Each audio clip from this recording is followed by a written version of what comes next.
Alright, so on Friday we were in the Audion, and we were taking a look at these different limits that kind of involved infinity somehow.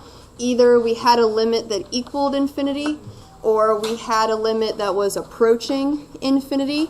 Okay, they tell us two different ideas. So on Friday we were looking at limits that equaled infinity. Graphically speaking, what were we locating? If you have a limit that equals an infinity value, yeah. If it equals infinity, it's going to be a vertical asymptote. So at the top of the page on 68, notice how we were approaching a number. Okay, so we were coming in to the left or the right side of a number, and if we equaled infinity, that means we're either going up forever or down forever, signifying some type of vertical asymptote. Okay, so we're going to take a look at one more example of that today, and then we'll get into the other limit. Okay, what if we are approaching some type of infinity? Okay, what does that tell us?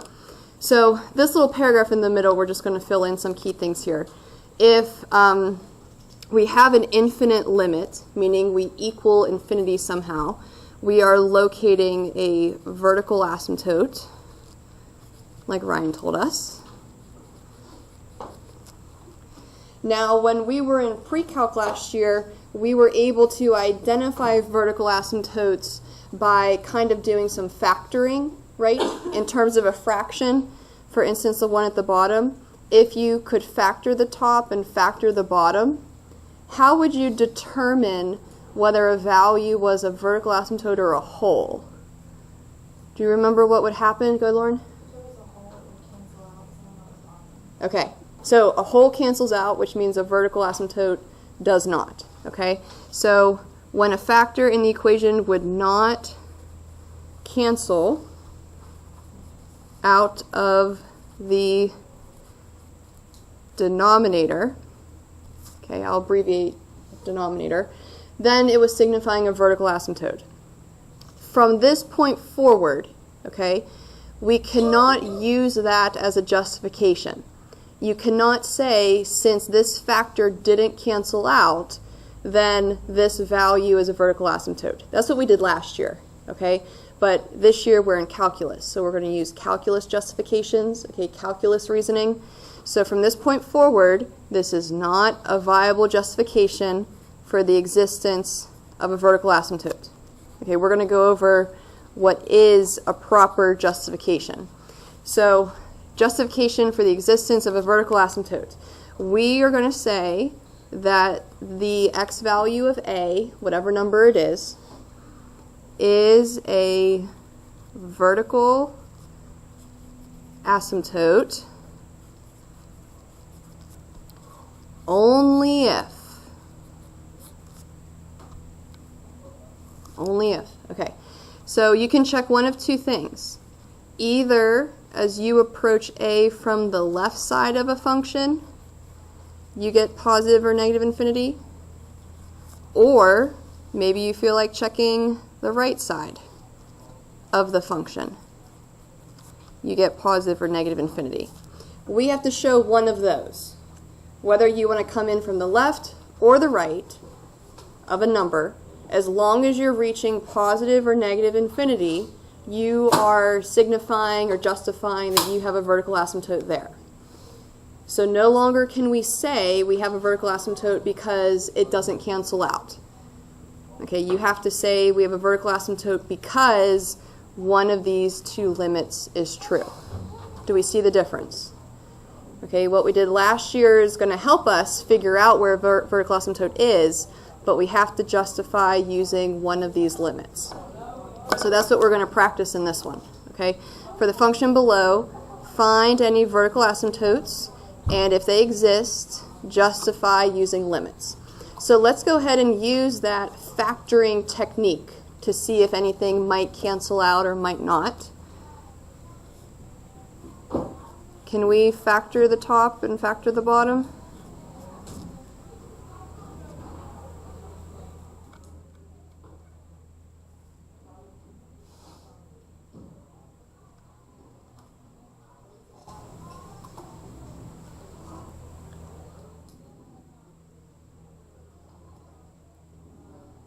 Any takers on the factors? Go, Cora. Would the bottom be x plus 3 x minus 1? I like it. What about the top? Yeah. If I do this correctly, I think it's x plus 3 Okay. times 2x plus 1. I like it. Can we get those factors? Okay. So notice how x plus 3 cancels. So we have determined that there's a hole at the x value of negative 3. X minus 1 does not cancel, so we have determined that there's a vertical asymptote at 1. Okay, so we found that there's a vertical asymptote. We now have to justify using limits. So you can't say as your justification, I know there's a vertical asymptote at 1 because the factor x minus 1 didn't cancel. Okay, that's not the justification we're looking for. What do you want to try? Yeah. Just a question about the hole. How do we get that? The x equals negative 3? Yeah. The x plus 3 factors canceled. And notice how negative 3 would make that factor 0. Just like 1 would make, okay? Okay, so in order for us to justify using limits, we either have to check that the left-hand side of 1 goes to positive or negative infinity, or the right-hand side of 1 goes towards positive or negative infinity. Which side do you want to check? You don't have to do both this time. Okay, we just got to show that one of them is going up or down forever, and that's signifying a vertical asymptote. Do we have a preference? Either the left or the right side? Not really? Do you guys want to do the right? Okay, so let's go ahead and approach this value of 1 from the right. Let's also go ahead and use maybe the simplified version, the 2x plus 1 over x minus 1, because we saw that the x plus 3 is canceled. How could we show that this limit results in either a positive or a negative infinity? We're only checking the right-hand side.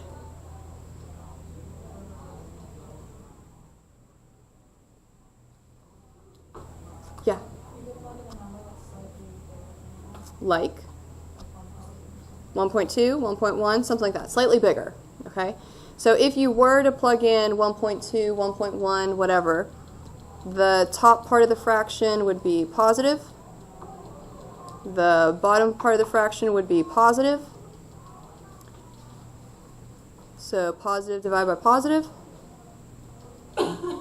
we have a positive infinity.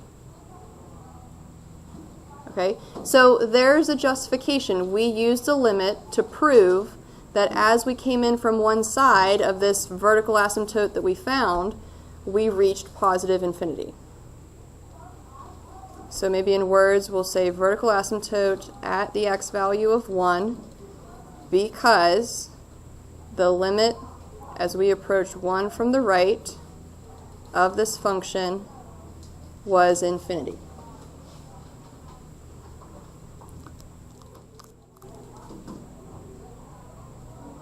Are we okay with that justification? All right.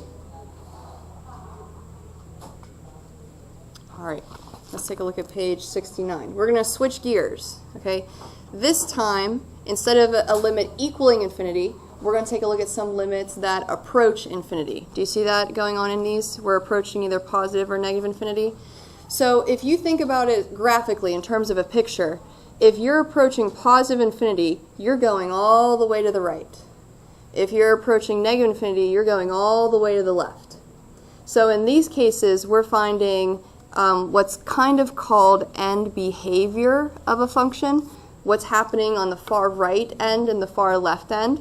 And this is kind of signifying maybe we have a horizontal asymptote. Okay? Do we level off somewhere as we go to the left or the right? Or do we go up or down?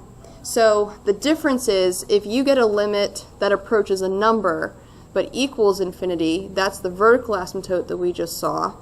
But if we approach infinity and get a number, okay, if it switches, that's kind of signifying a horizontal asymptote. that we're leveling off. Okay, so these are going to be a little tricky. We're going to have to talk about these probably tomorrow as well. But what's usually our first step in any limit? Let's not lose sight of that. What do we always try first? Yeah. We normally substitute. Let's substitute. Okay, so if you were to think about plugging in positive infinity,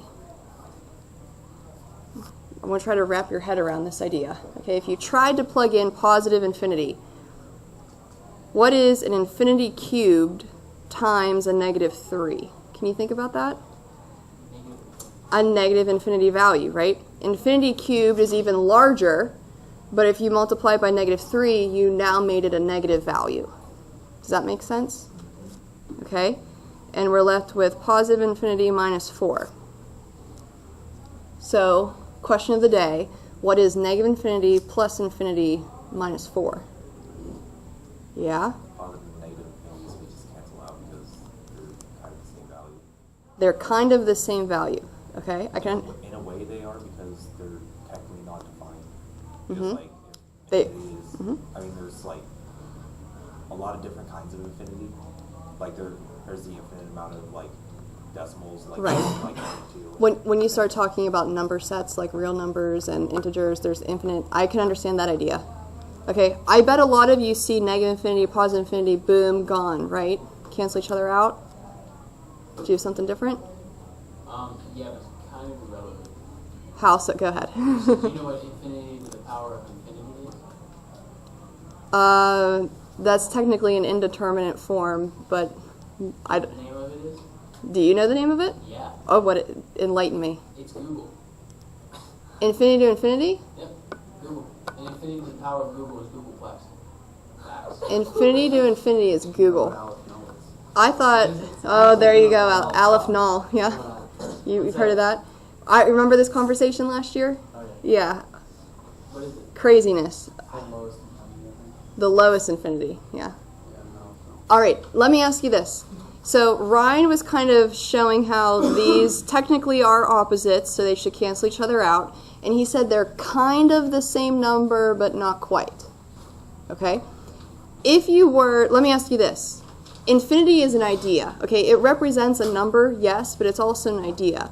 Can you determine between the two of these which one is the larger infinity? Yeah. Austin. This one? Okay, let me take a look at this. So this one is negative, okay, but in terms of number value, like if you didn't look at negative or positive, which one of those numbers would be bigger? For instance, if I had negative 20 and 10, this is kind of the larger infinity if you just look at the number value. Oh, okay. That's what I mean. Which one of those infinities, yeah. Is it the negative one because you multiply it by negative 3? Do you see that cube there? And also cubed. It's also cubed, right? Well, the negative 3, okay, so let me ask you this. If you took, let me take away that cube for a second. Okay, this is going to be an interesting conversation. If you take an infinity and multiply it by 3, are you really changing much? You're tripling it, right? But isn't infinity like the largest number you could possibly think of? And if you triple it, that's not really doing much, right? Almost like if I took an infinity plus 4.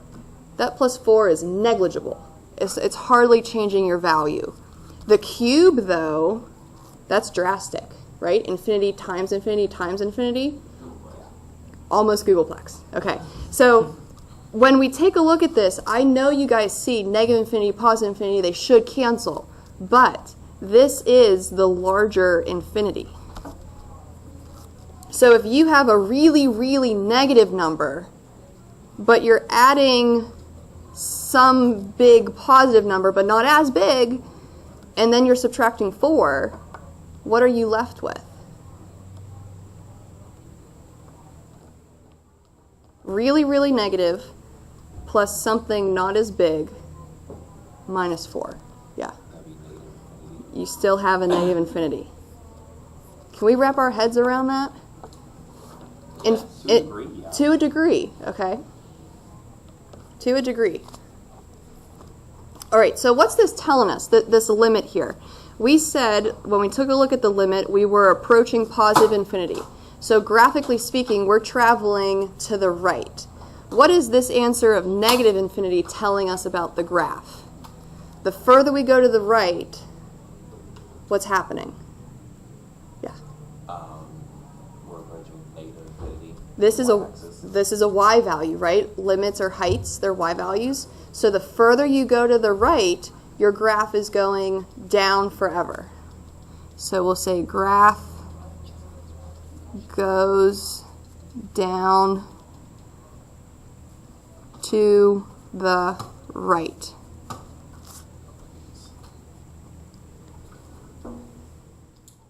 It's going to go down forever as you travel to the right.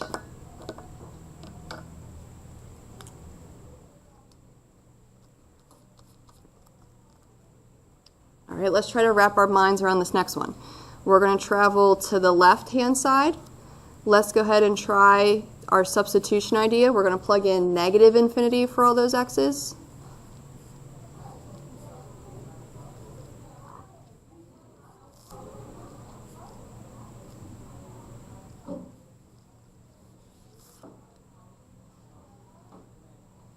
Let's see, 4 plus infinity squared. Big infinity. Big infinity. All right, negative infinity minus 3. Small negative. Yep, small negative infinity. Sounds like kids now. All right, negative infinity plus 1. Still negative. Still negative infinity, right? The subtraction of 3 and addition of 1 are like irrelevant when you're dealing with infinities. You're hardly changing the number at all. So let me ask you this. Infinity times negative infinity. What are we left with? Yeah. Positive infinity. Positive. Negatives cancel out. Right. When you're multiplying negative times a positive, you're going to be left with a positive infinity. Can we identify between all these infinities which one's the larger one? Not that it's relevant in this case. Yeah. The positive one all the way on the left. Yes. Would be squared because of FOIL. You would eventually take the infinity times infinity. Which should be infinity squared, right. So it's all about that power. We're going to take a look at that today too. So the power is kind of telling you which one's the larger infinity. That wasn't really necessary in this case because we were multiplying everything together, but notice how we could still identify which one's the larger one. So what's this telling us about the graph? Okay, if we were to graph this function, yeah. As we go farther and farther to the left, Uh-huh. we'll be going up forever. We're going up forever. Okay, Positive infinity. perfect. Graph goes up to the right. Or sorry, to the left. We're approaching negative infinity. So in these two examples, we really didn't have a horizontal asymptote. The further we go to the left or the right, we're not leveling off. Okay, we're going up or down forever. Let's check out the last one. Okay, we are approaching positive infinity. Let's try direct substitution.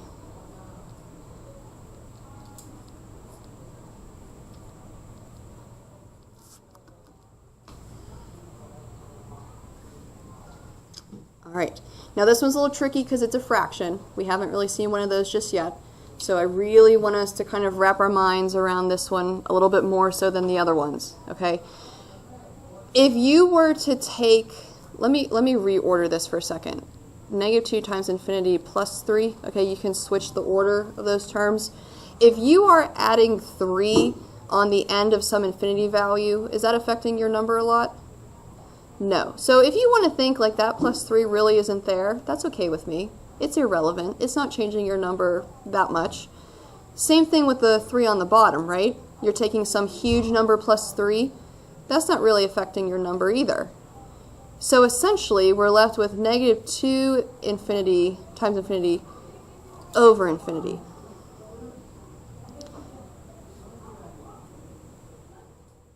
Can you tell me which infinity, okay, don't worry about the negative 2 just yet, which infinity is the larger one? Or do they happen to be the same? Same. How are they the same? Because you add Because 3 we on have to the take top. into account the negative 2. We're not counting the negative 2 just yet. That would be 1. I'm just thinking, don't count the negative 2 yet. I'm thinking, how is this infinity related to this infinity? Are they exactly the same? Yes, that would cancel. Okay, remember I told you it's all about the powers, right? Do you notice how this x had a power of 1 and this x had a power of 1? So when we plug in infinity, those should also have powers of 1. Okay, so these are the same infinity. So if you take negative 2 times a number divided by that same number, what are you left with? Negative 2, right? If those are the same number, they're going to cancel each other out. You're left with negative 2. So what's that telling us about the graph? We have an asymptote, okay? So we have a horizontal asymptote at the y value of negative 2 to the right, because we were analyzing the positive infinity side. Okay, it's kind of all about those powers to figure out which one is the larger one. Are we okay with that? We're going to dive into that in a little bit. Okay, do me a favor and cross off all of that stuff at the bottom of the page. I forgot to take that out. Just everything? Yep, the rest of it. Go ahead and cross it out. We're going to go ahead and dive into kind of these 3 rules for us to think about. So last year, when you were dealing with asymptotes, either vertical or horizontal, there were 3 kind of things that you could look at in terms of a fraction. Okay, for instance, if we had problems like the last one we did, if we had fractions, we have some rules we can think of. I think the first 2 were kind of simple for us, right? After we figured out which one was the larger one. It's always the fraction that's a little trickier, so we're going to have some things to help us remember how those work. Okay, we had 3 rules to help us find a horizontal asymptote, and it's all about the power, aka the degree of the top or bottom. Have we heard that word before? Degree. Okay, so let's think about this. Let's say the top degree is less than the bottom degree. When I say top and bottom, I mean numerator and denominator.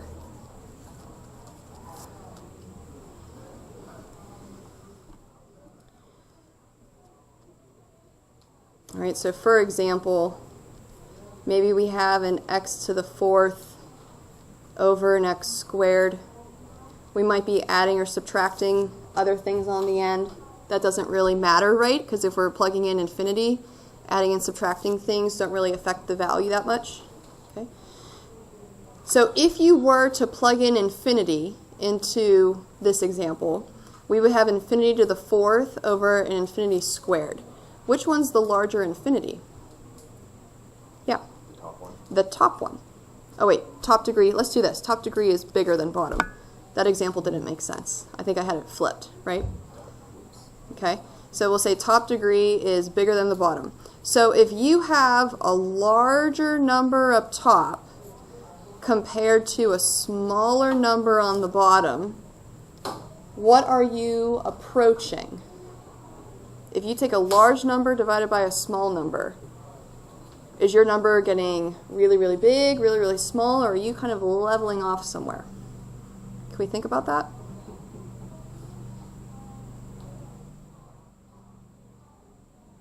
If the top one's bigger, you're getting bigger, right? Or if one of these was negative, right? If I put a negative in front of there, you'd be getting smaller. Meaning we're either going up forever or down forever, right? Okay? So if the top degree is bigger than the bottom, then we have no horizontal asymptote. You're either going up forever or down forever. Your limit answers are going to be positive or negative infinity as you go to the right or to the left.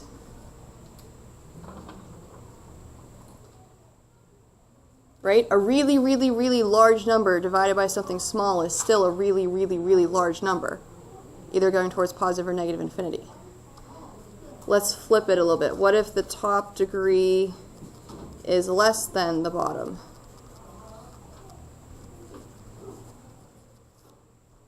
For instance, now we would have a small number divided by a larger one.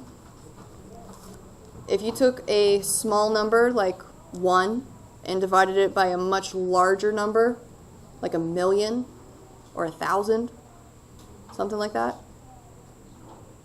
how small? Decimal, close to? Close to 0, right? It's an asymptote, okay? So if I did, for instance, if I did 1, you don't have to write this down. If I did 1 divided by 10, that'd be 0.1. 1 divided by 100, 0.01. 1 divided by 1,000, 0.001. 1 divided by Josh's Googleplex. It's a lot of zeros. Lot of zeros and then a 1, right? Which are close to 0.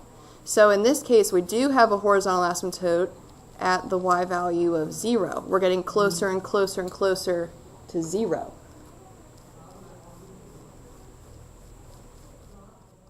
Are those making sense? If we think about the degree, which infinity is larger?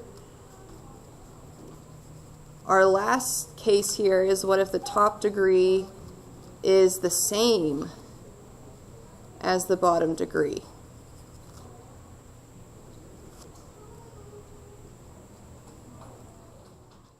Okay, so this is kind of like the one that we did in the third example on the last page. Didn't we say they were the same type of infinity?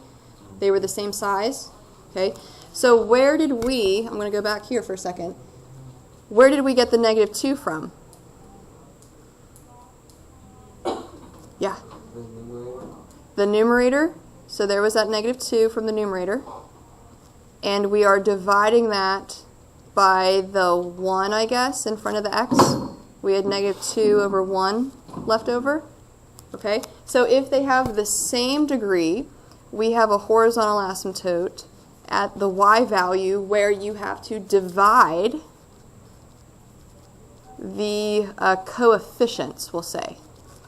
Okay, what are the numbers in front of those highest degree terms? Do some of these look familiar at all to you, going over from last year?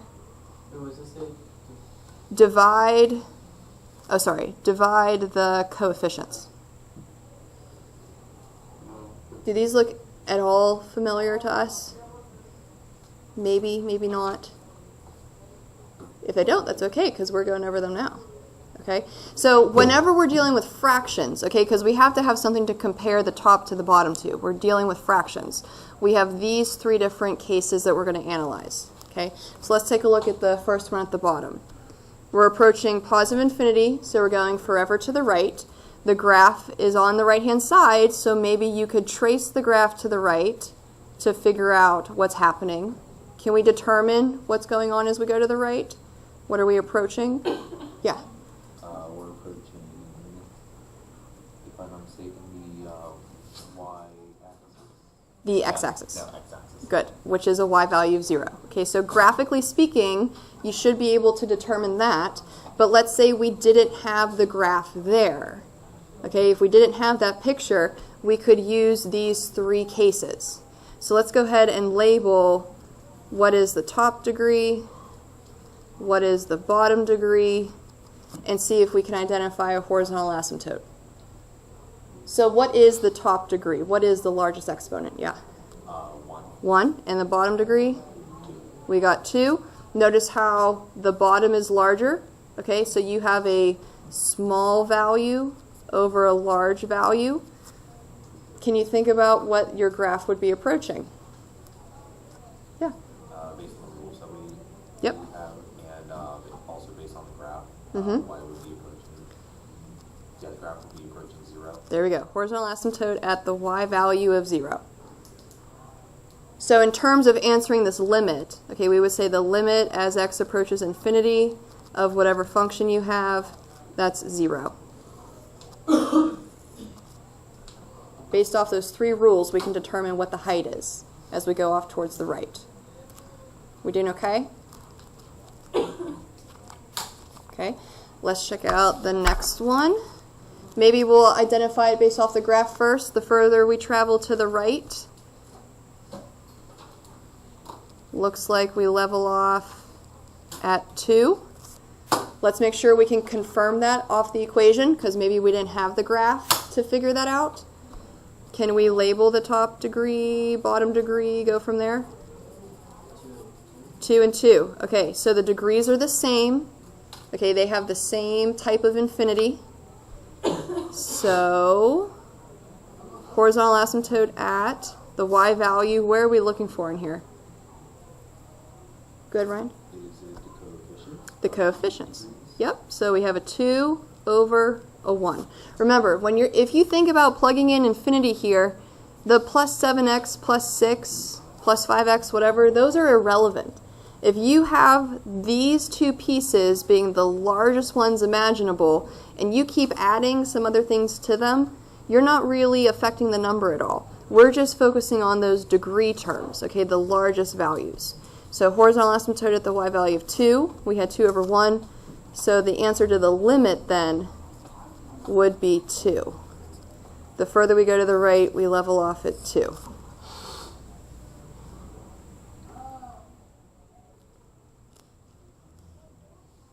All right, let's check out the next one. We're going to the right again. Based off the graph, can we determine our limit? If you trace your graph forever to the right, yeah. Positive infinity. Okay, so essentially no horizontal asymptote. We're not leveling off, we're going up forever. Let's confirm that idea. Top degree, we have 2. Bottom degree, 1. We have a large value divided by something much smaller. So something huge divided by something small. Yeah. Based on our rules, we would have no horizontal asymptote. Okay. We can also see that in the graph. Yep. So W just does not exist. okay, so it doesn't exist in the fact that there's no horizontal asymptote, but Yeah. the limit still approaches positive infinity. Okay, we go up forever. So graphically speaking, the further we go to the right, the graph goes up. And we can see that based off the picture.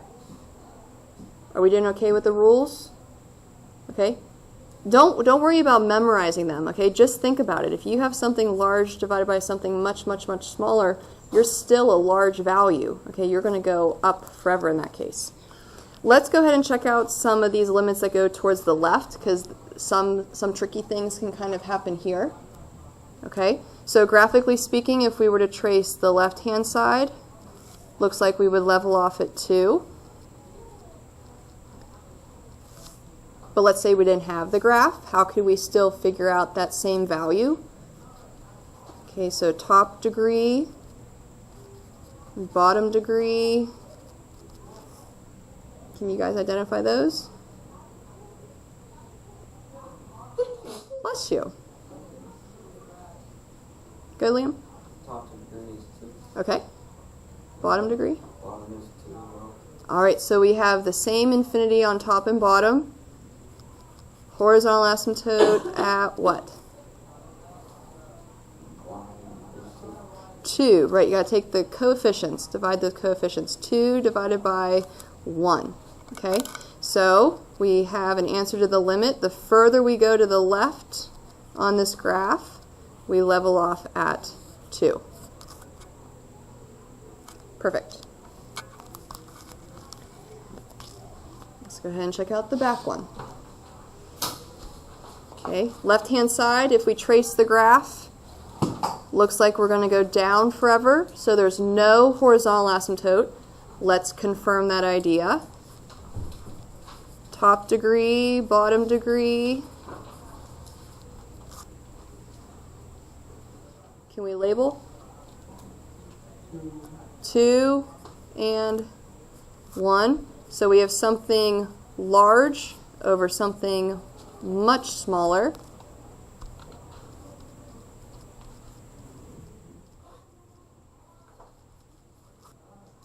Okay, so let's think about this. If we were to plug in negative infinity, the plus 3x, plus 2, and minus 1 would kind of be irrelevant. Okay, we're just looking at those degree terms. If you were to plug in positive infinity, or sorry, negative infinity, you would get a positive infinity up top because it's being squared.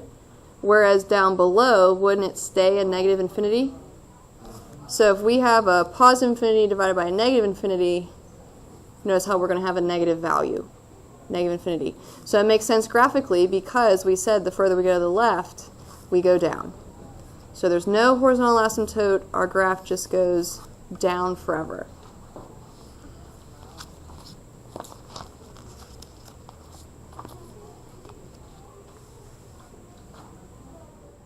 We hanging in there? Okay, so let's talk about the justification part, because we talked about the justification for a vertical asymptote. Let's go ahead and talk about what they need to look like for a horizontal one. Okay, so a limit at infinity can yield a horizontal asymptote. Not all the time, because maybe you go up forever or down forever to the right. Okay, but it can result in a horizontal asymptote. In pre-calc, we discussed, or we just went over again today, how we have those 3 rules, okay, where you can compare the degrees of the top and bottom. But unfortunately, we're not going to use the top and bottom degrees as a justification. We can use those to help us figure out if there's a horizontal asymptote or not, but we can't use them as a reason why. Okay, kind of like the whole vertical asymptote and canceling out idea. Okay, so we're going to have to think of some other way to justify a horizontal asymptote. Okay, so we're going to go ahead and say that the y value of c, whatever it is a horizontal asymptote only if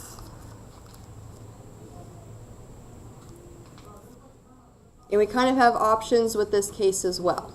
Okay, you can check one of 2 limits. If you check the limit approaching negative infinity,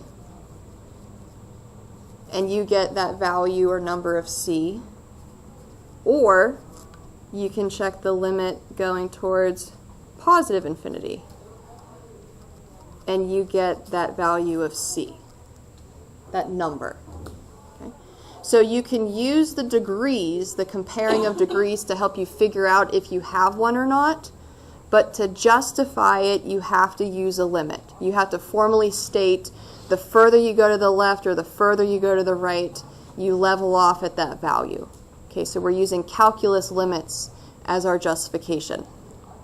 Okay, let's go ahead and take a practice with one of those, okay, justifying these asymptotes. So the function below, find the horizontal asymptote if it exists, and if you can find one, justify it using a limit. So they give us this function, okay, and we need to determine what is happening either on the left-hand side or the right-hand side. Do we have a limit somewhere? Okay, which side do you want to check? Do you want to go forever to the right or forever to the left? It doesn't matter. Just like for the vertical asymptote, it didn't matter if you checked the left or the right. Do we have a preference? You want to check the right-hand side? Okay, so let's go ahead and check the limit as we approach positive infinity of this function. Okay, if we get a number as our answer, then that's our horizontal asymptote. If we don't, then we don't have a horizontal asymptote. We're either going up or down forever. So let's take a look at the function. Think about your degrees. We can use the degrees to help us find one, but not to justify. Can we label the top degree or bottom degree? Yeah. They're both 2. They're both 2. Okay. So what's that telling us about a horizontal asymptote? Yeah. There is one. There is one. Okay. But that the fraction of the coefficients Uh-huh. the degree. Of the degree. Okay, so this is where it gets a little tricky because we have some terms kind of mixed up. This is the degree term of the top because we had that x squared, and then we have the degree term of the bottom, the 3x squared. So we have to divide those coefficients. Looks like we would have negative 2/3. Okay? So see, we would say since the limit as we go to the right of this function is negative 2/3, there is a horizontal asymptote at the y value of negative 2/3. Okay, you can use the degrees to help you find it, but you do not use that as a justification as to where it is. Okay, the further you go to the right or the left, it doesn't matter in this case, you're going to level off at that negative 2/3. Are we doing okay? Hanging in there? Okay. We're going to stop there for today because we have about 4 minutes left, and I want to make sure we have plenty of time to go over this next section because it's kind of a thinker. Okay, so we'll stop there for today. We're going to finish up this section tomorrow. Wednesday is going to be your review day for our unit test starting on Thursday. Okay, so let me talk about that for a quick second.